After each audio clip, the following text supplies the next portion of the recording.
Welcome to another episode of the State of the Bulldog. Tonight we got the whole squad here. Jeb, it's awesome to have you. Grant, Mike, how we doing? The quad box is back. There we go. Quad box. First weekend of college football did not disappoint. Georgia Tech pulling the upset on Florida State. Pour one out. But are we really shocked DJ Uiagalelei is who we thought he was? And then the late night.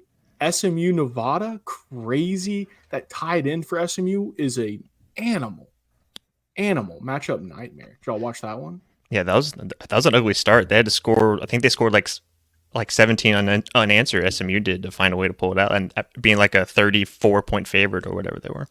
27. Yeah, 27. Mike? Wait, who won that game? I didn't even know it happened. SMU barely pulled one out against one of the worst teams in football. Sam, it was funny because we were all trashing SMU in the Dynasty League chat, and then They're we just kept terrible. watching it, and then they came back. And Well, okay, came back against a terrible team. And then how about New Mexico covering against Montana State? How about Montana State coming back and winning that one? They had a late drive to go down and score to win the game. 31-14 going into the fourth quarter. Bronco Mendenhall thought he was about to get a nice little victory for his Lobos, but nope, not to be had. Just a wonderful start to the call. A little taste, right? Kind of encapsulates what we love about it in all three games. But, I mean, it's for game week for Samford. We've got West Georgia coming up. So, guys, we talked about the defense last week. Let's just hop in, talk about the defense. Kind of similar. We did not touch on our predicted starting lineup last week on the defense, which is low-hanging fruit for any preview show, so sorry about that. But we did put out a great defensive preview article on the website, so check out stateofthebulldogs.com for that one. Thank you, Grant. And an exciting article coming out soon from Jet about the NFL. So be on the lookout for that one. But tonight, offense, boys. So we'll do something similar as last week. We'll go through who's returning, right? Who are the familiar faces? Who are the newcomers? Then we'll talk about who we think will actually start.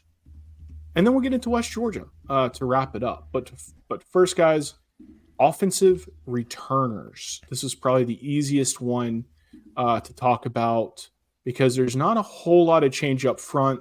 Most of the changes in the skill guys. Grant, Mike, does anyone want to lead it off? Yeah, I can. I will say that I'm – Good. Yeah, go ahead, Mike. Oh, no, you go ahead, Grant, because I was going to be negative Nancy over here, and I'll just save that for later on. Yeah, let's get some positive in here first. We know I like how we're situated again. The left side of the screen's the negative part, then Jeb, and on the right, going to be a little more positive. I like how the quad box works out. Just start it off, Grant. 4 minutes in, I'm taking shots. Guys coming back. You do on the offensive line. You got Chris Noble coming back. You returned 4 of your 5 starters. Jabari Brooks went off to UCF, so he was started center, played some guard and center. Chris Noble did talk about media days how he started at tackle, moved back to guard. Now he's full-time guard, so cool to see him get some continuity with this offensive line.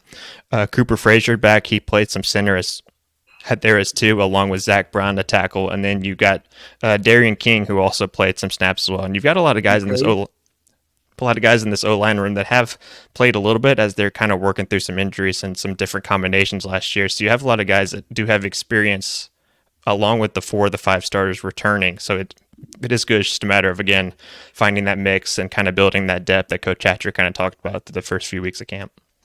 Yeah, the offensive line last year was a question mark throughout the season. And the guys that really settled into their role, other than Chris Noble, they're gone, right? So Jamie Motley-Simmons ended up starting at the tackle position after Luke Byrne went out, and then Jabari Brooks, obviously he's gone. So it was Cooper Frazier too. So we got 2 guys who at the end of the season were really starting. And then that's it. Coming into this season, though, you think Luke Byrne, who started, I think it was 8 games last season. Somebody can fact check me there, but quite a bit. Chris Noble was basically started every single game. Cooper Frazier, as we said, started every game. DK, Darian King really filled in nicely there at the end of the season. So you have 4 guys who we feel really confident in their ability to play well, right? Now, Zach Brown started. Zach Bond got in a few games. You got some young guys, Tyler Dowdhitt, Duncan Johnson, who are going to be rising sophomores. Donovan Hawkins. Noah Watts. Donovan Hawkins and Brett Johnson, and then Justin Parrott. So Justin and Noah, Mike, are guards. So there's a potential there because you kind of look at it from the standpoint of you got Luke and Chris who are going to be your tackles, presumably. Cooper's probably going to be center, and then Darian's going to be one of the guards. So it seems like another guard position is up for grabs, and there's plenty of guys to fill that out. We'll see if Zach Brown rotates in or if he starts because he does have experience. He's just the weakest link coming back that has experience so far, or enough experience. Zach Bond is probably the weakest link from saw some playing time, but 4 out of 5, not bad. I would give that a pretty confident score. Yeah, and Samford does have 9 guys from last year's roster that played in every game. So you've got guys that do have some experience again with those returners 4 of the 5. They do have some depth. Like Zach Brown started 7 but appeared in 11. Then you got Donovan Hawkins and Brett Johnson who didn't start, but they've also appeared in all 11 games. And then you got Chris Noble and the guys we talked about. So you've got some guys that do have experience. Again, it's just a matter of who mixes into that 5th spot left by Jabari Brooks, and then what kind of depth do they go with and extend throughout the rest of the year. Yeah, the depth is what I think will hamper us, depending on how these guys have developed, because there are inevitably going to be injuries. And honestly, if one of those tackles goes down, it could be a repeat of last year where guys are just getting in way too quickly. So we really cannot afford an injury on the edge. If there is one, I'm not going to lie, guys. Tyler and Duncan are sizable dudes. They're true sophomores, right? So they're young. They're probably not going to be truly ready till next year. But it wouldn't shock me if, they get a little bit of playing time this year just to see how it goes, because they're no smaller listed-wise than Zach Brown. So might as well see what the young guys can do if they get their chance. The other guys it would be nice if Noah Watts and Justin were a little bit taller, but worst comes to worst, you could probably fit somebody in at tackle, maybe Darian King. That's just the biggest risk to me. I think we got plenty of depth in terms of guards and center, but that's everywhere, right? You can find all kinds of good interior linemen. It's finding the good tackles. That's always the challenge.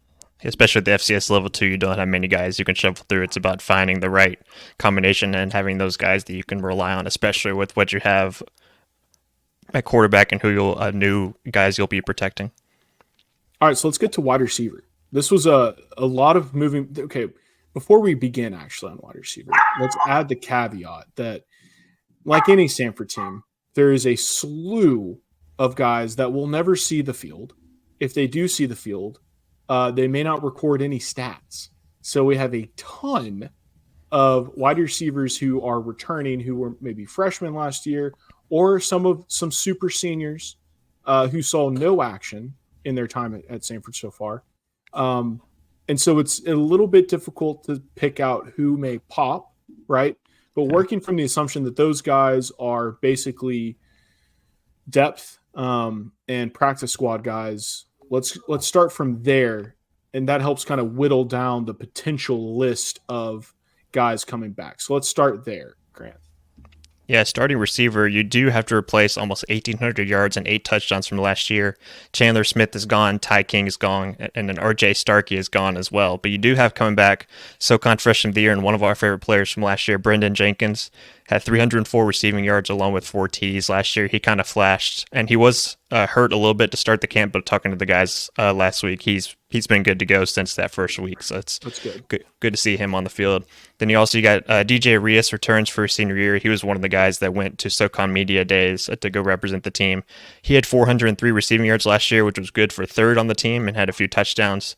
And then you've got some other guys coming in, or some other new guys who are now seniors in Ian Cousin and EJ Mason, who flashed a little bit last year coming over from the same community college that Michael Hires came from. So you've got those guys coming back, and then you've got some younger guys. Who knows, may pop from those younger guys, and then they added some new guys in the portal, which we'll get into in a little bit too. Yeah, I was surprised at how many freshman wide receivers we had last year, Grant. Hopefully one of those guys develops into something nice. But we'll get to the newcomers in a minute. We have a ton of new receivers. Shocking. I know, shocking. Mike, anything to add on the returning receivers? No, I was looking at my notes. Is Ian Cousin coming back? I kind of thought he was gone. He I think wasn't listed on the I returning didn't have him down. Wait, Grant, did you say he's coming back? Yeah, he's on the roster, 5'11", 170. Yeah, he's back. Oh, okay. I missed Yep. that. Once again, difficult to find accurate rosters. Grant's just like 5'11", 170. He's still there. You know, I wrote the offensive preview, dadgummit. Come on, no, just playing. Did you not read? No, I'm just playing. I think, we lost a lot of talent, but we've got a lot of talent coming back. We've got a number of portal additions that could work out, could not work out. I would say in terms of our portal additions on offense, wide receiver was probably one of our better outputs this past offseason. So Yeah. with the Hatcher style offense, I feel like the wide receiver core should never really be a concern. But tough to go without. It isn't until it is. It isn't until it is. But we'll get to the newcomers in a minute. Right. Running back. This is the easiest one. Grant, on my list. Oh, go ahead, Joe. Go ahead, Joe. He's just like, oh, the guy's not on every week now. So next. No, I mean, like I called out Brendan Jenkins and DJ Rios in my power rankings article. I think, you really can't be confident with knowing exactly who we're going to see getting all the targets. Brendan Jenkins was second on the team in targets last year. So he's the natural, he's going to lead the league in the team in targets this year. But we don't know, right? Sure. I don't know. I'm not going to act like I know that. That's my guess. And then obviously some of the transfers and some of the other younger guys might come in and pick up some of those targets left over from Chandler Smith and Ty King and even Jay Stanton. So at running back. So there's a lot out there. Brendan Jenkins and DJ Rios, I think, are my top two favorites going into the season. So, and Joe, that's a good point because it's not Michael Hyers returning as quarterback either. So for all we know, Scalzo or Crinton might have developed some kind of chemistry with one of the newcomers, right? And they might be the go-to guys. So we'll see. But running back, pretty straightforward. Outside of, Grant, I got one guy, DeMonta Witherspoon. Is there any other returner? No, I've got a DeMonta, the only running back that played snaps last year after Jay Stanton is finally out of eligibility, unfortunately. Like Hatcher said a few weeks ago, he thought that Jay was at Samford 9 of his 10 years that he's been here because of so many times he's been playing. But yeah, Witherspoon's the only guy returning last year who had 331 yards and 5 touchdowns. So, and is Michael Weiss back for tight end? Or is he for his 8th season? Is he the Dylan Gabriel of the SCS, or is he graduated now? No, I'm pretty sure Nick Scalzo, who we'll get to in a minute, is the old guy in the room. We don't have any more of those guys. Those guys are on their 5th or 6th year anymore. This is kind of the last year for them as the obviously the COVID year. Yeah. So I guess tight end is a question mark. I didn't write anything down for tight end. Yeah, the tight end. We got one transfer in, but from Florida State, but I think he was more of a blocking tight end. Not really known for season, so I don't have his name in front of me. I think we have one guy. I think I passed one guy when I was going through the list earlier. Yeah, the tight end wasn't featured as much last year. Michael Weiss had a couple hundred yards and a TD or two. Mike, the guy you're talking about is Vance Nicholas, his grandson of Jack Nicholas coming over from Florida State. So yeah, there's not a whole lot of casual guys coming from that room. But yeah. Christian Roberts. This will be he came to Samford out of high school from Addison, Alabama. This is going to be his junior year. 6'2", 210. He's the only tight end I see that's returning. So again, no, there's 2. Michael Mitchler, also a junior, Roswell, Georgia, appeared in 10 games, did not record any stats last year. So tight end will be interesting. As you said, it wasn't featured a lot last year. It's kind of one of those things. It's pretty common now in college football. Unless you have a dominant tight end, they tend to just kind of fade into the background. But if you do happen to get a gem, they're kind of they can be the face of your offense just because of the matchup nightmares. I mean, like we were joking about that SMU guy. My gosh, Nevada had 0 answers for that guy. 250, 6'4", 6'5", could run so fast. I mean, what are you gonna do? Yeah, one correction. Vice only caught 10 balls last year for 29 yards and 1 touchdown. That's the only tight end yards we got last year, really. For how hyped up his return was, that was a pretty disappointing return in terms of production. But, I mean, I don't know if what's on him and what's on that's how the offense operates. Anyway, let's get to the offense and newcomers. Well, I guess we can talk about quarterback, but we all know it's between Scalzo and Crittenden. We'll kind of get to that part in the predicted starting lineup. We have 10 quarterbacks, so there's obviously guys returning, but we'll focus on those two. We'll talk about the transfer Mac Howard a little bit if y'all want, but for the most part, Quincy and Nick, those are the two guys you got to remember who are coming back, who are battling it out as far as we know for the quarterback position. So offensive newcomers. So as usual, Samford has chosen the path of the portal to rebuild its team each year. When schools like Furman and Wofford are bringing in 30 true freshmen, we bring in 12. So from a portal addition standpoint, the offensive line saw the least activity, which gives you some comfort over the talent we have coming back, because that is one position group that we regularly recruit 2, 3, 4 dudes out of high school to come in and develop. And we have a pretty good track record of getting at least a starter or 2 that's homegrown, so to speak, each year. We do plug and play from the portal quite a bit on the offensive line, but we got some homegrown guys. From the portal this year, we have one guy that I wrote down, Charlie Rickle, Birmingham Southern. Hopefully not going to play. If he does, boys, we got trouble in River City. Do you want to get into your Birmingham Southern thing now, or do you want to wait till later? I will make the small point that Samford Athletics, while it is a Christian university, is not a charity. And while I understand the hardships of Birmingham Southern and sympathize for those people, though, especially because as students in high school, you don't ever think to check the balance sheet of the institution that you're about to attend, I do not think it is a necessarily good sign that we took on so many Division III players. We knocked Mercer for taking on Division II players from Lenore Ryan. The quality, if the quality is a drop-off of a mountain from D1 to D2, it's like a drop-off into the abyss of Antarctica from D1 to D3. So if any of these Birmingham Southern guys pop, it's either because they were diamonds in the rough or the SoCon is just absolutely trash this year. But I would be surprised if any of the Birmingham Southern guys make the field. If they do, we got problems. And if they turn up, I'll eat my words. But to add some context, those guys are kind of like depth pieces too. You obviously didn't need them with the school closing. You got them in the summer basically. So you have some other guys coming in. And why not take a player who had some production at whatever level and maybe find a role for him. But if there's a player there, you might as well just take him and see if you can find one of those diamonds in the rough. Maybe you've been recruiting on NCAA 25, you get one of those green diamonds, like, oh yeah, maybe we can turn this guy into some kind of player. But yeah, these are mainly depth pieces that we saw coming over from Birmingham Southern. So I don't see any harm in that. Scholarships are finite, Grant, especially at a school like Samford. So I see them as opportunity costs for finding true diamonds in the rough. But we will continue. So newcomers. Only one on the offensive line. Let's get to running backs, and then we'll end with receiver because that's where all the fun is. At running back, we have some fun names, so there's only 3 or 4. Micah Kelly, Toledo. Dude looks good. Let's hope. Fingers crossed. Fingers crossed. The MAC produces really good football players, and so to get some of the leftovers, you got to be a little bit excited there. He's got the size, Sam.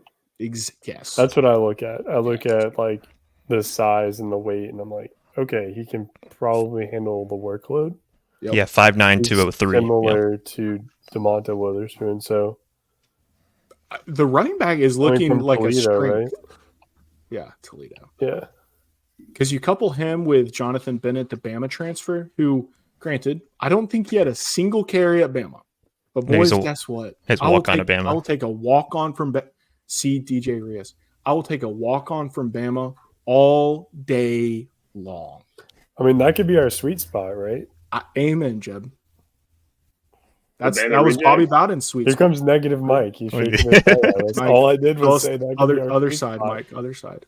It's like a walk-on. Who cares? He Didn't record a made single stat. He made the team of Auburn fans, plug your ears, of the best football program in college football history. We're not talking about a UAB walk-on, Mike. We're talking about an Alabama. All right, whatever. I bet you he doesn't pan out. He may not. I'm a lot more excited about Micah Kelly than I am Jonathan Bennett, and I'm very excited that DeMonta's back. We will obviously miss Jay Stanton, who is the all-time leading rusher at Samford. So big hole, big shoes to fill for these guys. But, Mike, you got to be excited for a Bama transfer. It's all about the paper in the offseason, what's on paper. But, yeah, and I feel like last year we were all really disappointed in Witherspoon's production. We kind of felt like, is it Michael and McCall Hamilton? Over some of those carries. But at the same time, like, Jay Stanton, one of the greatest of all time. So hopefully with Witherspoon getting more carries, he can produce better. But no, that's fair, Mike. In last year's offensive line, you had Jabari Brooks, who paves the way anyway, right? Yeah. This year you don't. He left us for UCF. Yeah. So the offensive line was a question mark last year. It continues to be a question mark this year. Fair point. We have no idea what the production may look like, but hopefully DeMonta, one more year in the system. He was disappointing. It was fun to see Mikel kind of jump on the scene there, but we'll see. We'll see. I forgot about him, Mike. We were pretty excited about DeMonta Witherspoon last year. We were very excited. On this episode, or yes. One of these episodes. Yes. So maybe, hopefully that's just the Jonathan Bennett and Micah Kelly's the real deal. But we had one more. Ryan Skinner, Citadel, interconference transfer. It's football, so he's allowed to just play, correct? It's not basketball. Yeah, I believe so. I'm pretty sure he wasn't on scholarship at Citadel, or could have been. I don't remember, but I think surely cool. If you record 0 stats in the prior year, you can transfer and play immediately, right? I don't know. Might have to ask the Adam Silver of the SoCon about that one, because it doesn't. I don't think the stats really matter. It's really hurting Citadel, his transfer. All right, let's get to receiver. I think the consensus is excited for Micah Kelly, TBD on Jonathan Bennett, and Ryan Skinner. Let's pray that he does not have to see the field. All right, so wide receiver, that's where the fun is. That's where the fun is every year, because we always bring in just a slew of players, and we're not even mentioning all of the players we added in the portal, because that would be way too arduous. But the guys I wrote down, and then y'all check me as we go if I miss anybody. Anybody notable.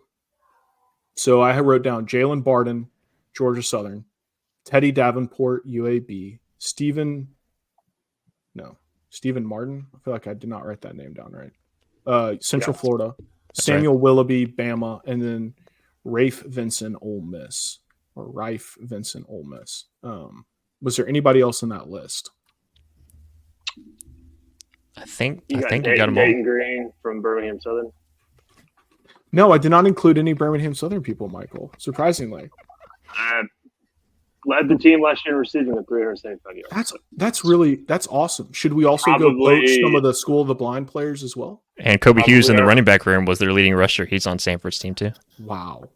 Just saying. Amazing. Wait, Jaden Daniels is on our team? How many games Commanders? did Birmingham Southern win last year? Just curious. I have no idea. I'm just curious. In baseball, they made the World Series. Oh, in baseball. Yeah. Oh, yeah. In football. How many games did they win? Oh, it's hard to field a team. You got some good players that can't lead you to a title, Sam. Everybody knows that. Okay, that's what I thought. So he's not on the list. Continue, though. Anyone else? Jalen Barden started at Georgia Southern, came from Pitt originally. But yeah, they've got some experience He has the most experience. Red flag. Yeah. That's the 3 transfer rule. He has the most experience from those guys. He's a grad transfer, got 1 more year. Why not go from Pittsburgh down to FCS level? But he could factor in the return game as well. He's got some good highlights up at Pitt from being in the punt return game. So that's something else to watch for. Yeah, that was. Yeah, no, I was going to talk about Barden. He has the most experience, so he's the one that stood out to me. Okay. So I should calm down about the 3 transfer red flag that I usually. I'm not really sure about all these. I don't know. We'll see. The other guys, Stephen Martin, Ray Vincent, Samuel Willoughby, all came from SEC, well, UCF, but Power 5 schools didn't record a single stat last year. Yeah, and that's normal. Stephen Martin from UCF played some in 2022 and didn't play at all last year. Ray Vincent from Ole Miss was a special teams player, and then Willoughby, no stats. So that's the reality nowadays of getting a D1 transfer or FBS transfer, much less Power 5. For us, if they put tape on and there's something good, they're going G5. They're probably not going FCS. But it's wide receiver. We only need like 1 or 2 of these guys to be really good, and we're rolling. Yeah, I just feel like it's going to be Rios, EJ Mason, and Jenkins. Exactly. That's why we only need 1 or 2 of these guys to play. That's where Well, if Cousins coming back, and then is it Diarmand? I mean, he had a couple receptions last year. He's a young guy, so he's coming back. Yeah. There's a ton of the freshman, sophomore, just no stat guys that could very well do something. Yeah. But I forgot about Diarmand, Michael. Yeah, he had a few catches. So like Chandler Smith was a scout team guy at one point. Who's your friend from Macaulay that we had on the podcast? He was a scout team guy at one point. Oh, right? He was a walk-on. Why am I blanking on his name? Yeah, walk-on. He was on the podcast, and I was in the CFL. Kendall Watson. Kendall Watson. Yeah. He's out of the CFL. He's out of the CFL now. Oh, is he? Yeah. But yeah, no, that's a great example, Mike. He was a walk-on for 2 years. Or 3 years. Yeah. 2 years. Yeah, something to look to, but the new guy, Stephen Martin, is 6'5", 210. That's got to be something you can work with FCS level. Another red zone target. Then one freshman that we wanted to bring up was Preston Berg. Coach Hatcher and Ricky Turner brought him up unprompted at a local media day. So just a little tip: if the coaches mentioned a player's name without you mentioning him, it's probably a good sign. He's kind of flashing. I could see some PT there too. So another guy that could factor in along with these transfers we have coming in. So that is one freshman to look out for in the wide receiver room. Where's Preston from? It's from Georgia, I want to say. No. Why is Georgia such a hotbed? Yeah, from Bon Air, Georgia, 5'10", 170, played both sides, 6A ball down in Georgia. But he's fast. All right, that's exciting. Preston Bird, true freshman. Maybe he's this year's Brennan Jenkins. Back-to-back freshman of the year, question mark? Probably not. Okay, all right, so let's get to predicted starting lineup. We'll start with the line. So we'll just, unless you all disagree, the tackles will be Luke Byrne and Chris Noble. If there's any disagreement there, let me know. Chris did say he was going to play guard this year, so that. Oh. So he will start at one of the guards. So. I don't like that. Oh, that makes me a little uneasy now. But he doesn't get to say. So what was he? All right. Well, let's work off that. So Luke Byrne at tackle. Then we have Chris, Darian King, and Cooper Frazier on the interior. I was hoping to fill a hole on the interior, but now we have to play with the other tackle position. Your options are Zach Brown, Zach Bond, Tyler Dowdhit, Donovan Hawkins, Brad Johnson, Duncan Johnson, Justin Parrott, Noah Watts. Most of those guys are guards, but if we only have a tackle position open, who are we going with? Probably lean towards Zach Brown, who we saw start 7 games. Him, Donovan Hawkins didn't start any games, but appeared in all 11. So one of those two. I thought Zach Bond too. I think I'd probably stick with Zach Brown. Would probably get the start there if I had to assume. I would assume yes, Grant. I'm going to hope not. I'm going to hope that it's going to be one of the young guys, Duncan or Tyler, or one of the returners with some experience, Donovan, Brett, somebody, right? Yeah. I mean, you're right. It's going to be Zach Brown, but that's just he was the weakest link last year, or one of the weakest links. If he got better, wonderful.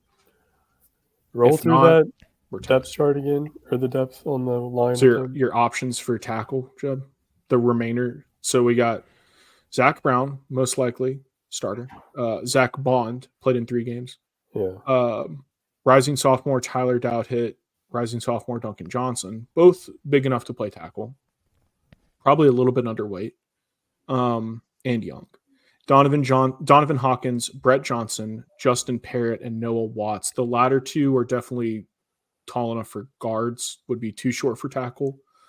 So that's your list. It's a tough spot. I'll just wait till next week, honestly. Well, it's going to be Zach Brown. I mean, that's who's going to start. But it's a matter of, is that who we're going to see at the end of the season? Yeah, hopefully the Wednesday, Thursday depth chart will help us answer this question. All right, so let's get to running back. Let's just pick 2. So I guess the decision is going to be between Micah and Jonathan. So DeMonta and Kelly. Micah. Yeah. Yeah, Micah. Yeah. Yeah. So DeMonta and Micah.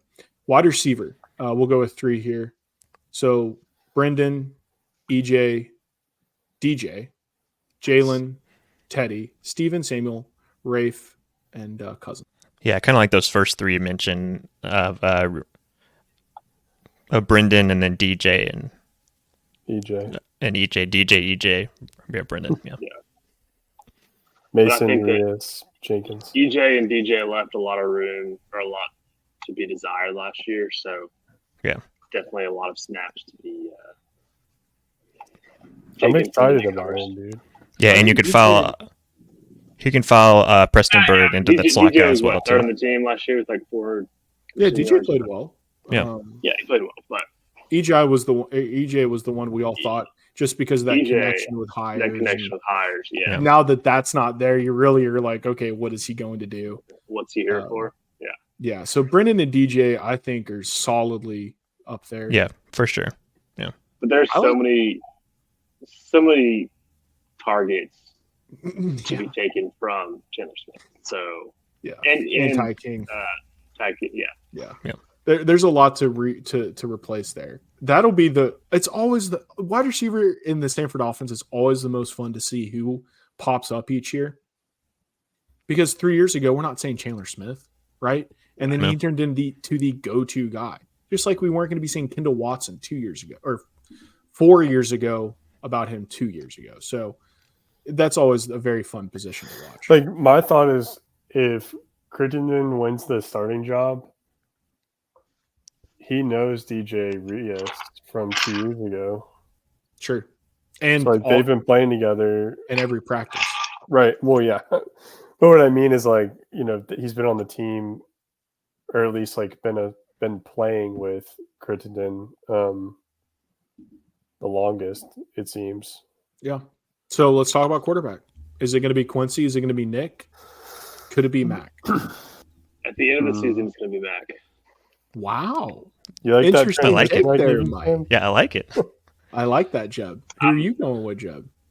Well, let's hear Mike's reasoning. So, I want to hear Mike. Yeah, we'll stick with that. Well, I assume the 3 of y'all are going to say one of the 2 guys. I just think I have question marks about both. Sure. Fair, and I get that Mac Howard's a redshirt freshman, but he was kind of a stud in high school, 48th rated quarterback out of the country, out of the state of Mississippi. Went to Utah. Utah's obviously a big program. I feel like the fact that we didn't see a ton of Quincy last year, but what from my perspective, what we saw caused maybe some concern. I don't know. But maybe just takes repetition, he needs to get the start and know that he's got it's his team. But anyways, wouldn't be surprised at the end of the year it's Mac Howard. Grant? Yeah, I think that's provocative though. I'll still stick with Quincy again to start though. Jeb? Yeah. Can we play that clip, or can we somehow get that clip in here? And it gets the people going. Yeah, we'll flip it. Yeah, it's provocative, dude. After hearing Mike, Mike kind of hyped me up. Okay, we need to chill on the hype train. That's the Mac Howard. Mike this. is hyping me up right now. Like I kind of got a jolt But guys, through my body. No, you can't think like that because if it gets to that point, that means it was a failure of a season, and we're punting to next year. All right, well, not necessarily. Like Hatcher. Okay, in what world, Mike? In what world do we reach the end of the season and Mac is the quarterback and we're having a successful run? That's basically what happened with Duck Hodges when he started. He took over for what's his face recruit or transfer out of New Mexico or whatever. He was like a 4-star recruit out of high school. Everyone's Eubank. Yeah. Michael Eubank. We all thought he was like stuck in, and Duck Hodges comes in. I think that's true. I have no reason. I don't have substantial reason to doubt any of the returning guys, but I think that Hatcher has to give one of them the go at the beginning of the season because they've been in the program. And what does that say to newcomers or guys that are committing to our program to see a freshman transfer get the nod to start the season? It means that there's no loyalty to the guys that have stuck around. Yeah. Come on, Sam. No, you're right. No, there are politics to balance. I do like this. I don't disagree. There's politics to balance. That's a good way of putting it. So, but anyways, I hope Quincy works out. I hope Scalzo works out. But I wouldn't be shocked if Mac Howard works his way in there at some point. So I'm going. That might be the take of the year. If you're right, Mike, that's the take of the year. Yeah, Quincy to start the season. Mac Howard end it. Wow. Yeah, we just can't. I'll throw Nick's name in here. We just can't say his, because we obviously haven't seen him play, right? He's been hurt and he came from Kentucky. We obviously didn't get to play there too. Just throwing his name in the conversation, we obviously have to lean towards Quincy because we've seen what happens when he does get the start. Those two, the first playoff games, North Dakota State, we'll put that to the side because it's North Dakota State. But still, I do echo what Mike saw last year from Quincy. It was a little bit shaky when Mike went down, he went in, but maybe that's just something like you mentioned, Mike, mentally for him to be, okay, I'm the starter, I'm the guy I'm going to go out there and play, rather than going there for mop-up duty behind a shaky O-line and trying to find a way to move the ball down the field like he did in the Furman game, either Furman or Chattanooga when Mike went down, and he had to come in and try to save the day basically with no timeouts and a shaky O-line. We also shouldn't forget, last year's team just didn't have it. But I guess I'll go with Nick simply for this reason. Quincy's now had 2 years to take the reins of the next one, right?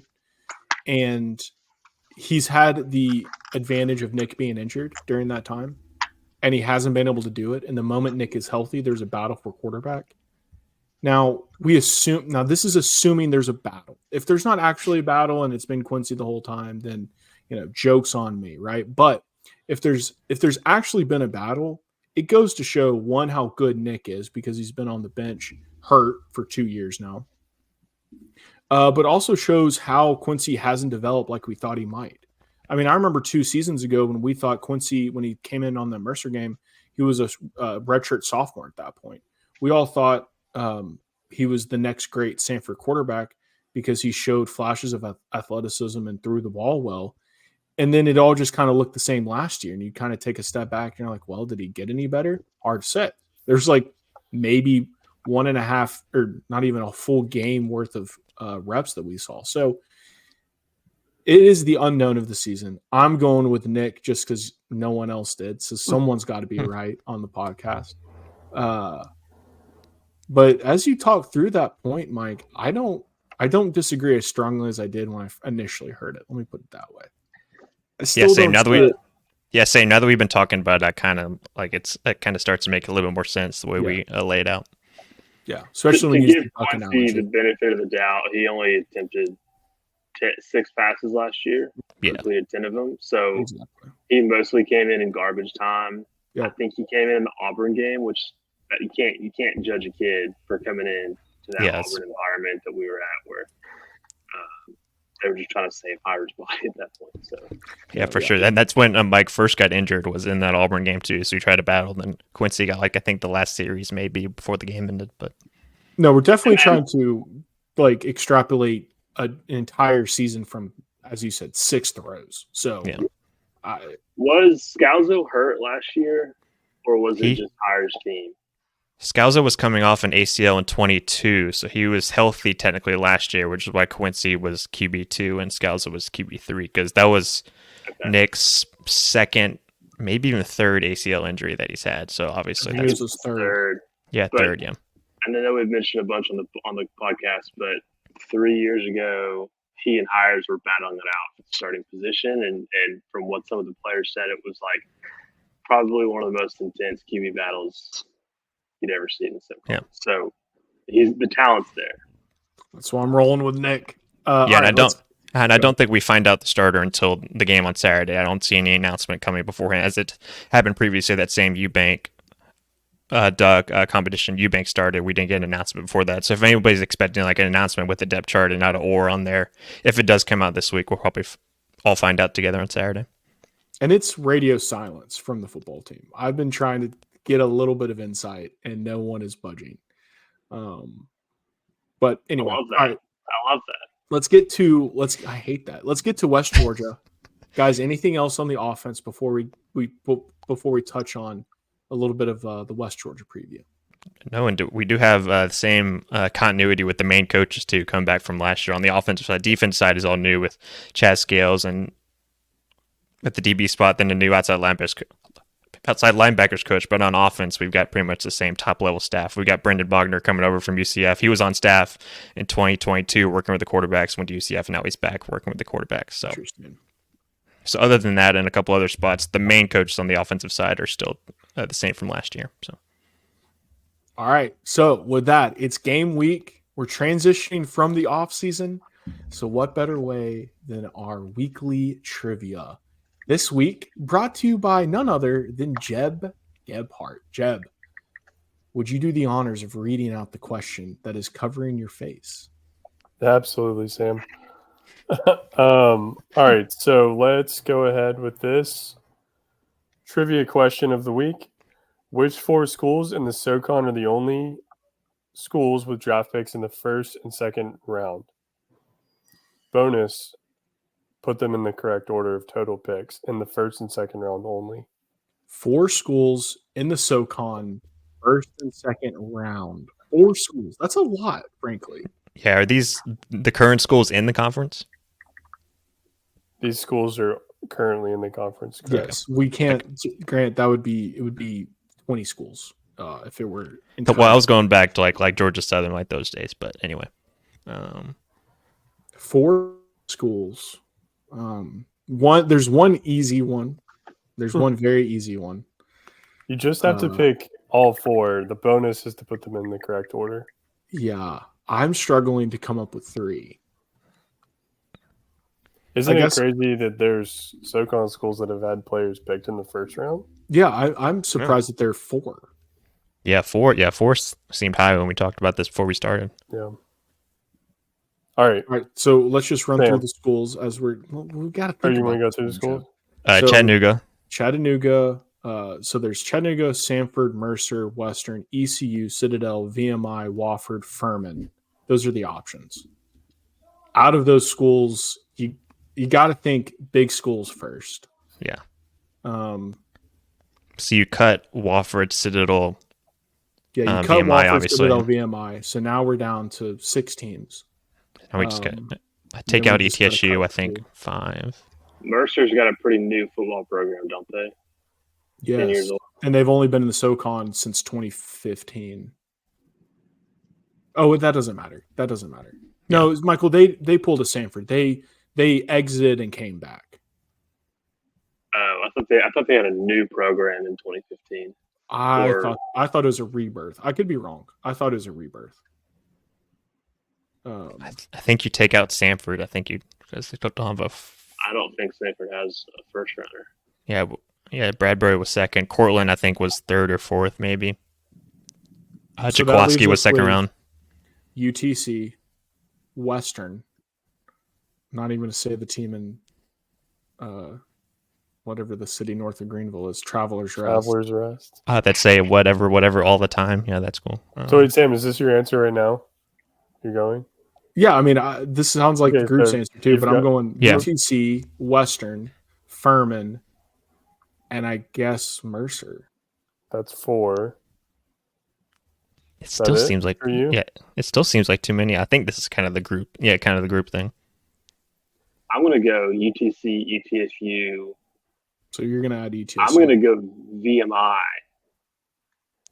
And no. Yeah, dude. I'm gonna go VMI. It's gonna be Citadel if it's actually, Jeff, forget Mercer, add Citadel. Give me Citadel, baby. Okay. Yeah, I'm gonna roll with Sam's 4. Yeah, I still think 4 is too high, but once we figured it out, maybe it makes more sense. So Sam's 4 is Citadel, Chattanooga, Western, and Furman. Okay, and Michael is Chattanooga, ETSU, Western, VMI, Western. Okay. Who do we got, Jeb? Drum roll, please.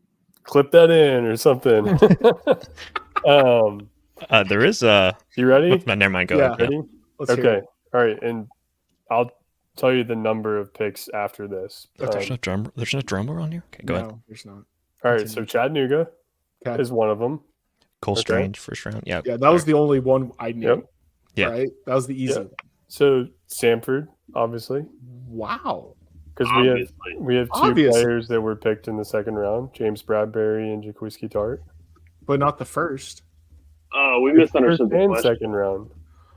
We thought you were saying there was somebody that was drafted in the first round. Well, it's the same. Like, can we cut this out? Yeah. No, sorry. Go ahead. It's fine. It's fine. Sorry, Jeb. Finish. Yeah, we'll finish and then we'll get into it. Wait, you guys don't know this? Like, Samford had. Well, you just said it like earlier. Now you're saying. No, I was thinking like one first rounder, then one second rounder. Not okay. If you combine the two, that's just like one out of either the first or second round. Yeah, I was shocked there were 4 teams in the first round. All right, so Jeff, keep going. All right, so Chattanooga, keep going. Samford, Samford, Citadel. Let's go, baby. Let's go. And come on, Furman. VMI. Oh, Mike gets his. I say we call it a tie.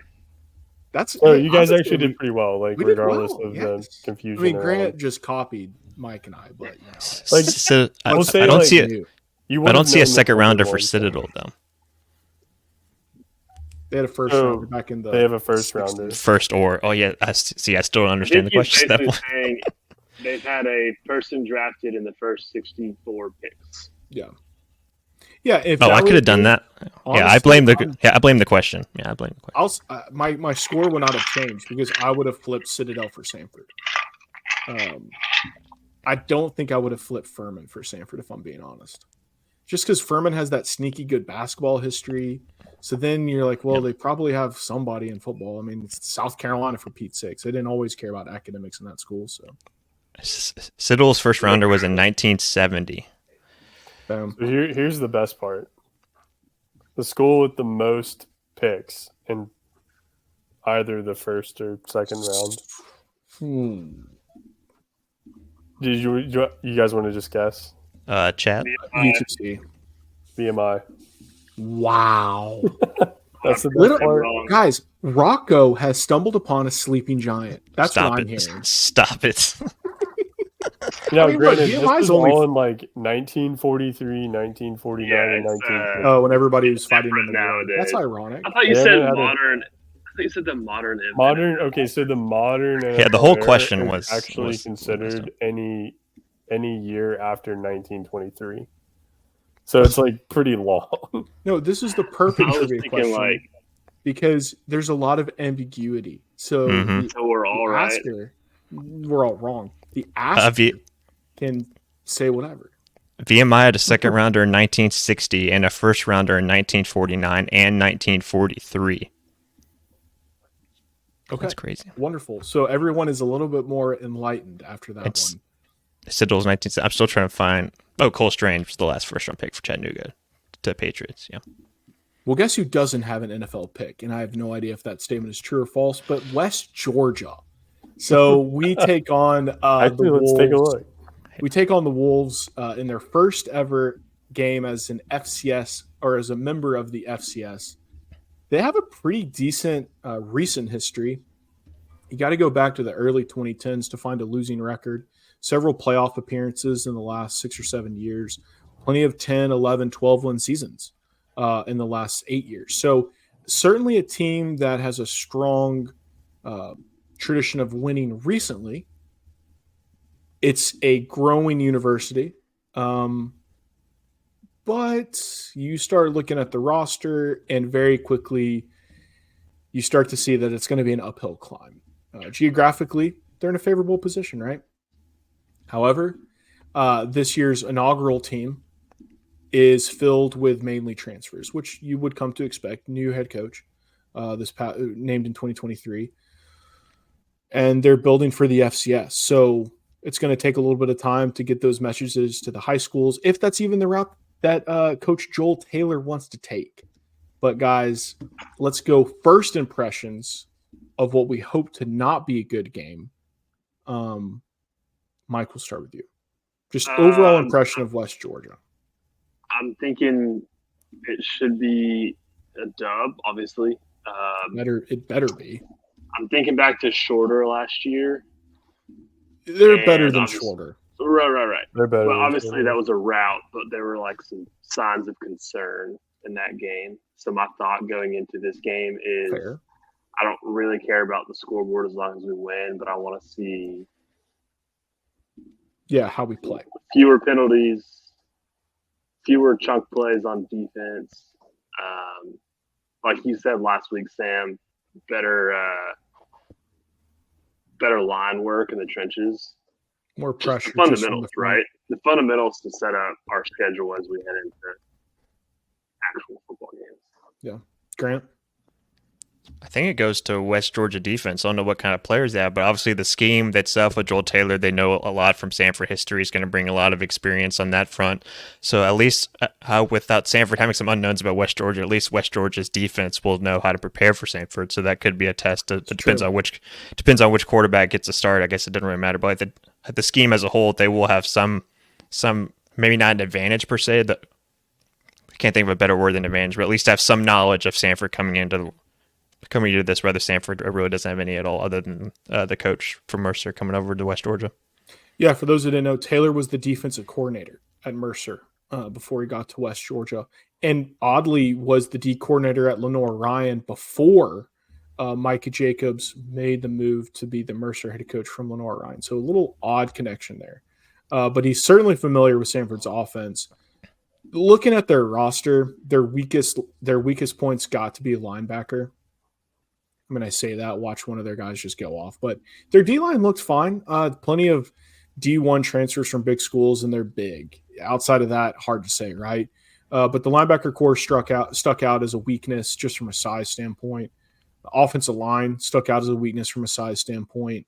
Skill guys look like they could have some scary guys. There's a couple of 6'3", 6'4" dudes from Power 5 teams. It's a mixed bag, right? New team, new league. You hope that they're not gelling. You hope that this is a route. And Mike, as you said, hopefully we just look like we're playing well. Jeb, any thoughts, man? Yeah, I think it'll be a tougher matchup than Shorter and last year. And like, honestly, I mean, we have to win this game. You can't just like open up with an L to West Georgia. Also, West Georgia, Sam, has 3 NFL draft picks. Wow. Look at that. Look at that. Not too shabby. Oh, look at little West Georgia. Wow. Carrollton, pumping them out. Yeah. Carrollton has really good high school football. It's just nobody stays there. Yeah. I want to say they have the number 1 quarterback right now. Or maybe it was either right now or Julian Sand. Somebody is from Carrollton. Some top quarterback is from Carrollton. But the other fun fact I saw is we haven't played West Georgia since 1984, and we were 3-2 against them. So the Wolves have gotten the better of us a couple of times. But guys, are we relying too much on the fact that they're a team coming up from Division II with a lot of transfers? Are we relying too much on that? I mean, is there a world where they win this game? I'm looking through their roster right now. Not that it means everything, but they've got a receiver from Michigan who actually played last year. Got Florida transfer, Ole Miss transfer, Auburn. The Florida transfer is a D lineman too, and he looks big. Yeah, they got some guys. They have dudes a few places. And when you go to quarterback, they have 4 quarterbacks on the roster. They do have a transfer from Ole Miss who's a walk-on, but then they have Alabama A&M's quarterback from last year started 8 games, threw for almost 1,500 yards and 11 touchdowns. So he at least has played some football if he is indeed the starter for West Georgia on Saturday. 6'1", 184 from Memphis originally, but. I'm a little worried about their tight end transfer, Jalen Scott. He's a redshirt freshman from Birmingham Southern. No, not him. No, not him. There is a 6'4" guy. No, there's a 6'4" guy. I guess he's not tight end. That was good. You set me up. It might be that tight end transfer from Wofford, Bryce Dickerson, 235, 6'4", junior. I'll find him. Hold on. Played in 11 games last year, 53 yards and 6 catches. From Wofford. I don't know, Sam. Would you rather be scared of Birmingham Southern transfer or Wofford transfer? Take your pick. That is Wofford transfer. Is that even a question? That is a great Sam-centric question. Oh, no, dude. It's the 6'4" junior tight end from NC State. 6'4", 237, Cedric Sebra. A big dude. Jeez. Yeah, no, they have some sizable guys. But like I said, the offensive line is on the smaller end. And the linebackers look weak. But the skill guys look scary, and the D-line is big enough. And like I said, that Florida transfer, he's big, and he's from Florida, so... Yeah, and they have a Miami wide. You can read into this though. Yeah, they have a Miami wide receiver transfer too. Michael Tubbs, 6'3", 190, played a little bit at Miami last year too. So they do have some guys that have some experience. Carmelo English was the guy Mike was mentioning from Michigan, from Phoenix City originally in Alabama, 6 feet 182. So who's their quarterback going to be? Have we gotten there yet? It's either going to be that Alabama A&M kid or Quincy Casey from Alabama A&M, or maybe. They do have a quarterback from Georgia Southern. He didn't see any action. Then they have, obviously, the quarterback from Ole Miss, Davin Widener, 6'5", 212 from Ole Miss, too. He's a true sophomore. Yeah, sophomore. Only Casey in that QB room's actually played last year at Alabama A&M, no matter how well that team did last year. But he's the only one with experience. Yeah, it's going to be Quincy or the Richie Langford Georgia Southern guy just because of age. Maybe the Davin guy. I mean, who's to say? They do have... I don't know if this means anything, but they do have 5 Northern Arizona transfers too coming in. I don't know how good they were last year, but still, it is pretty interesting to have that many guys from one school on this roster. Well, I will tell you how good they were. My uncle actually played there for one season, his freshman year. Where at? There you go. Northern Arizona. And they do have, he's on staff, he's a GA, JT Daniels, who started out at USC, went to Georgia, went to West Virginia, then went to Rice, had concussion this year. He is on the roster he is on the staff as a GA. He actually, I found the connection. Their OC was a student assistant under Sarkisian at USC, which is where he worked with JT Daniels. So that's why Daniels is working at West Georgia. So and Northern Arizona wasn't bad. Their record was 5-6, but that includes a loss to Arizona and a loss to North Dakota. They had a win over top 25 Montana, a win over top 25 Weber State, and a win over top 25 UC Davis. So not a bad squad at all. So to get 5 guys from a team like that, I mean, were they big contributors? I don't know. But all that to say, I think Jeb's point is the main point. It's a much tougher matchup than Shorter. It is still a matchup that Samford should win handily. But we'll see how we look doing it. Hopefully we see the offensive line getting some kind of line. That was the most annoying thing of last year. We got almost no line surge when we were running the ball. And Jay Stanton would be having to read for the hole on the line of scrimmage, basically. So that was annoying. Hopefully we see some kind of push up front. And then hopefully we don't see immediate pressure on the edge like we did last year against Shorter. So those would be great to see. Yeah, one more thing from that Shorter game. Maybe mentioned this before. Maybe a bad omen when Samford's first drive, Hires rolled around 3rd down and fumbled, and Shorter recovered. Maybe that could have been a bad omen for what we saw last year too. So that those are just some things you could avoid this year. Obviously, playing on the road, team first FCS game.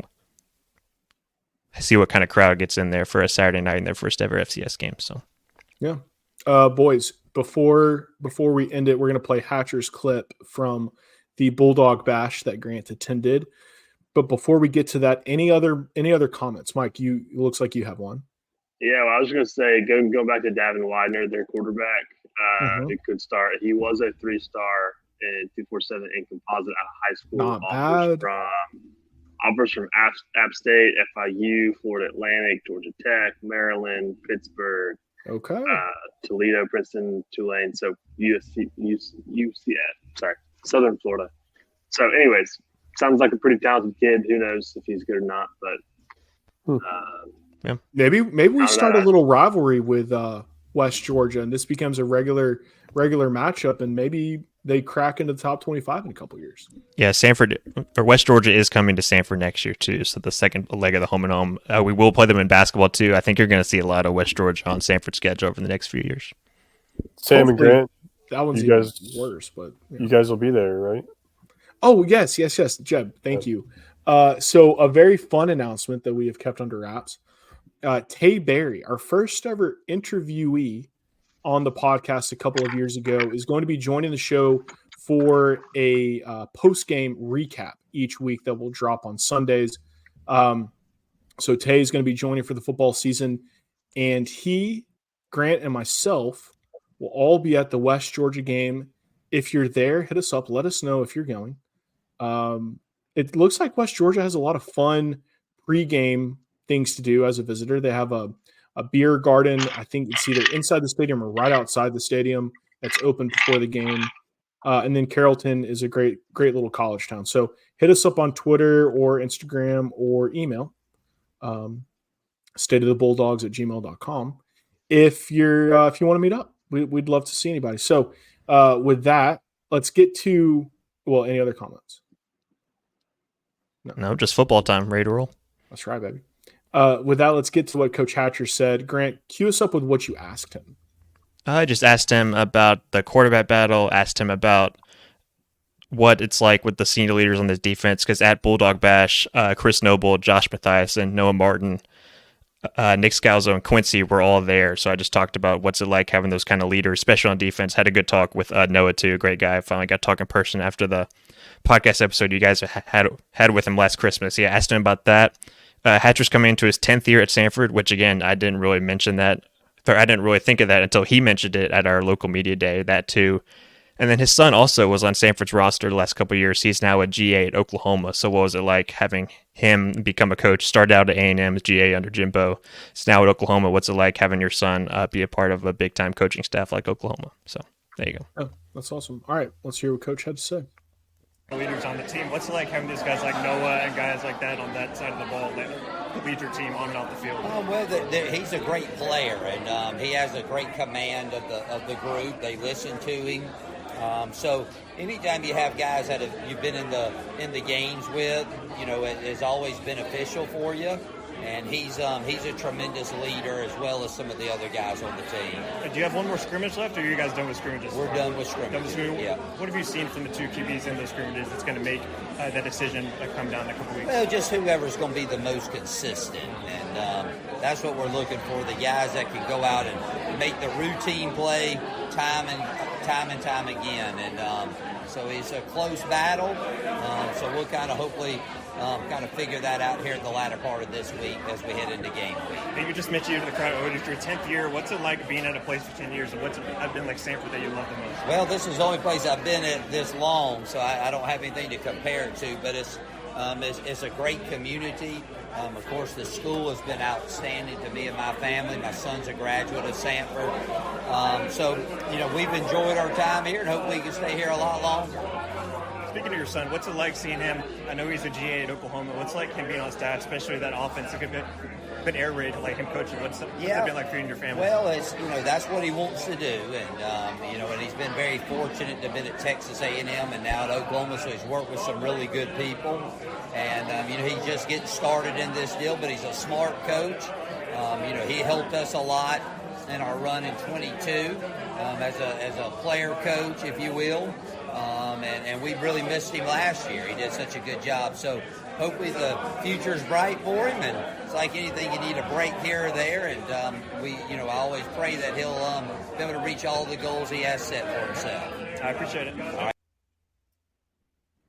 Those are good questions, Grant. Interesting to hear his perspective about his son. It sounds like we might need to hire him as the OC in a couple of years. That's what I heard. But with that, guys, see everybody in Carrollton. Go Dogs. State of the Bulldogs is out. StateoftheBulldogs.com.